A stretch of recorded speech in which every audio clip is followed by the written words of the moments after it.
Freud define a psicanálise como um método de tratamento das afecções neuróticas, como um método de investigação dos processos inconscientes e como uma teoria geral sobre o psiquismo, né?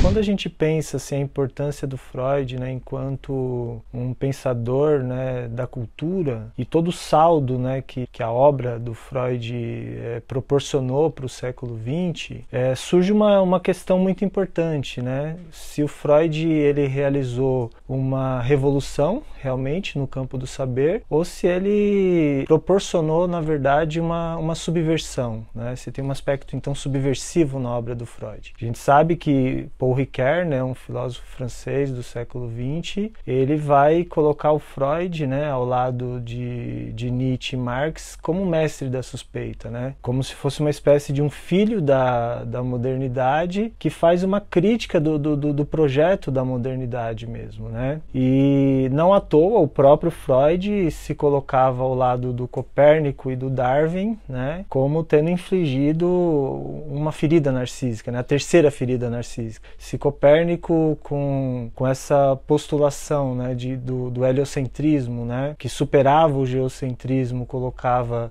a Terra girando em torno do Sol e fazendo parte então do sistema solar, e Darwin tirando essa primazia que o homem teria nas espécies, né, e pensando na verdade a evolução das espécies, Freud vai dizer que o homem não tem a chave da sua própria casa, né?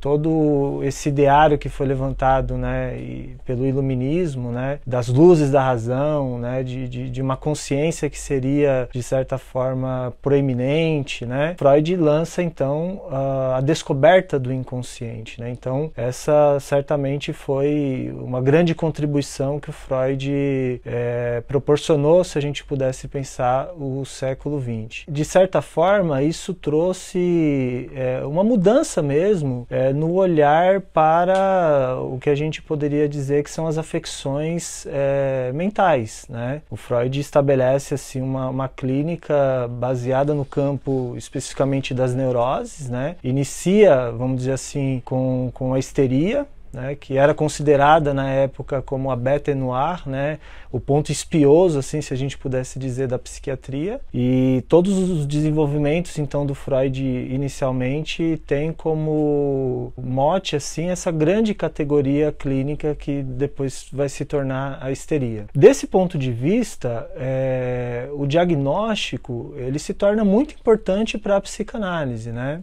Inclusive o Freud vai dizer que o diagnóstico ele seria a pedra fundamental, né, a pedra angular dessa clínica psicanalítica que estava emergindo, né? E a gente sabe que o Freud estava ali pensando os conceitos, né, que a clínica de certa forma proporcionava para ele, e a própria clínica possibilitava tornar esses conceitos fundamentais ou não. Então, se esses conceitos não fossem refutados na clínica, eles se tornavam conceitos, então, fundamentais, né? Com essa racionalidade diagnóstica que o Freud propõe, né, uma nosografia, uma nosologia propriamente psicanalítica, o Freud vai pensar numa espécie de diagnóstico diferencial mesmo, né? Para poder fazer essa distinção entre neurose e psicose. Isso, inclusive, é importante para o próprio encaminhamento do tratamento psicanalítico, né? Freud dedicava, assim, algumas semanas, né, para fazer o chamado tratamento de ensaio, no qual era possível fazer esse diagnóstico diferencial, porque a proposta do Freud seria, então, atender as neuroses, né? E dentro da neurose começa a despontar alguns tipos clínicos assim mais constantes, né, como a histeria, a neurose obsessiva, né? E também a fobia. E a psicose, em muitos casos, Freud encaminhava para o Jung, né? Para outros contemporâneos que estavam ali em interlocução com ele, né? Freud, então, se dedica realmente ao campo da neurose, né? E isso se torna, assim, de certa forma, importante, porque o próprio encaminhamento, né, do tratamento psicanalítico diagnóstico que tem que ver com o próprio manejo transferencial, essas neuroses elas eram consideradas então neuroses de transferência, né, inicialmente. A gente sabe que posteriormente o Freud vai se deparar com alguns casos assim um pouco mais complicados do ponto de vista da transferência, como as neuroses de guerra, as neuroses de angústia, né, mas isso se torna importante para que os protocolos de tratamento, né, os operadores clínicos possam ser, de certa forma, usados nesse manejo transferencial, né? Então o diagnóstico se torna esse ponto fundamental, vamos dizer assim, para a psicanálise, né? E aí a gente entende a importância que o Lacan confere, de certa forma, ao diagnóstico, né? Se no Freud nós podemos localizar um diagnóstico diferencial entre neurose e psicose, inclusive porque o Freud acreditava que era importante fazer esse diagnóstico, inclusive para a própria credibilidade da psicanálise, né? Porque se você tem um erro diagnóstico aqui, é diferente da psiquiatria, que atendia os casos, na maioria das vezes, em sanatórios, em hospitais psiquiátricos, né, em asilos. O Freud, ele atendia numa clínica particular, então isso, de certa forma, tinha um dispêndio de tempo, de dinheiro, né? E isso poderia prejudicar, assim, a própria credibilidade da psicanálise se tivesse um erro diagnóstico. Por exemplo, diagnosticar um psicótico enquanto neurótico e atender essa demanda de cura, né, com qual o neurótico procurava, né, para ter a própria remissão dos sintomas, né. Isso não seria possível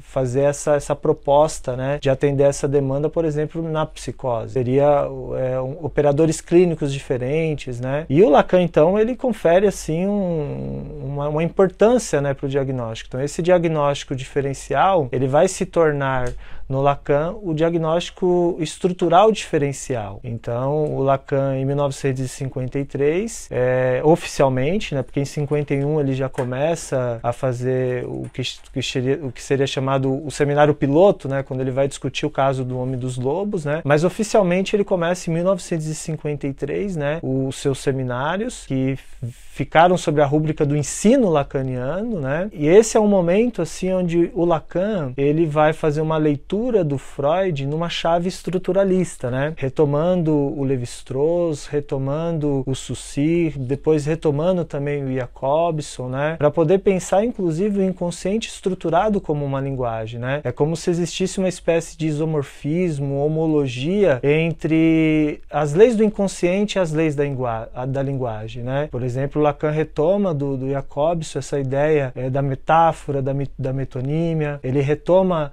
a ideia do significante, do significado do Saussure, esse modelo mais estruturalista, né, se a gente pudesse dizer, de pensar a estrutura dos mitos, as relações elementares de parentesco, ele retoma do Saussure. Então o Freud será lido não mais numa chave talvez sociológica, durkheimiana, como era nos textos iniciais do Lacan, temperado, claro, por uma dialética hegeliana, mas agora ele vai fazer uma leitura estruturalista mesmo dos textos do Freud, numa espécie de método mesmo de escavação, né? Como um arqueólogo, né? Lendo os textos e tentando recuperar aquilo que poderiam ser os conceitos que foram esquecidos ou que foram desviados, né? Então o Lacan vai apontar esses desvios e retomar esses conceitos fundamentais do campo freudiano, se a gente pudesse dizer. Diante da castração, né, esse tema freudiano, diante da castração do outro, né,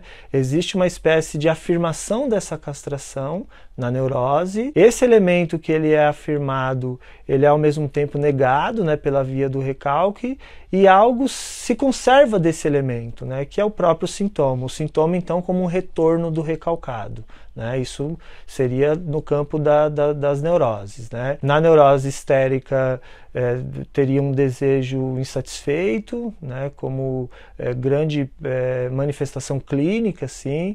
Na neurose obsessiva, um desejo impossível, e na neurose fóbica, um desejo prevenido. Na psicose, não há a inscrição dessa castração, né? Então o elemento não é afirmado no simbólico. Esse elemento que não é afirmado no simbólico, ele de certa forma retorna no real pelo automatismo mental, né? Que tem a sua forma assim de expressão clínica pela via das alucinações, né? Os distúrbios de linguagem, os ecos de pensamento, as intuições delirantes, os pensamentos impositivos. E como não tem a inscrição da castração, o psicótico, de certa forma, o Édipo não opera nele, né? Porque o Édipo opera justamente com essa inscrição da castração, né? Que faz com que tanto o desejo da mãe, esse desejo mais caprichoso desse outro absoluto, né? Com o qual a criança está ali às voltas, né? Num primeiro momento, com a inscrição da castração, o Édipo, de certa forma, está operando, né? A castração se inscreve, a função do pai se inscreve, né? E com isso o sujeito engendra, assim, sua formação sintomática, né? Como um retorno do recalcado. Como na psicose não se inscreve, a função simbólica ela fica como se fosse com um buraco, né? Existe uma espécie de uma falha no simbólico. Isso num primeiro momento do ensino do Lacan, né? Nós deduzimos então a psicose através assim dessa falha do simbólico, disso que não opera. A gente sabe que depois o Lacan vai modificar isso no ensino dele. Mas então o diagnóstico toma assim uma forma muito importante, né, inclusive para o Lacan. É com um diagnóstico que será possível fazer esse manejo transferencial. O Lacan vai fazer um seminário sobre a transferência, sobre o diagnóstico também que vai ser possível você fazer os operadores clínicos que o Lacan vai propor, né, como o desejo do analista, pensando a neurose, o desejo do analista, pensando o próprio ato analítico, né, pensando o próprio giro discursivo que se opera, e na psicose uma certa função assim de secretariado, né? O analista como aquele que vai secretariar o psicótico nessa construção de uma metáfora delirante, né? Porque desde o Freud nós já sabemos que tanto o neurótico quanto o psicótico, eles têm uma perda da realidade, né? Só que na neurose o neurótico tenta se defender disso, né, dessa perda da realidade. Já o psicótico, ele tenta de certa forma reconstruir essa realidade. Então, ele reconstrói isso através da metáfora delirante, né? Então, a metáfora delirante seria até uma espécie de tentativa de cura, se a gente pudesse dizer, do psicótico. Uma tentativa que ele tem de entrar no laço social, já que o laço social é essa realidade construída pelos neuróticos, né? E ele desponta assim como um fora do laço social. Então eu acho que é imprescindível, é importante a gente entender a importância que o diagnóstico tem tanto na psicanálise freudiana quanto na psicanálise lacaniana.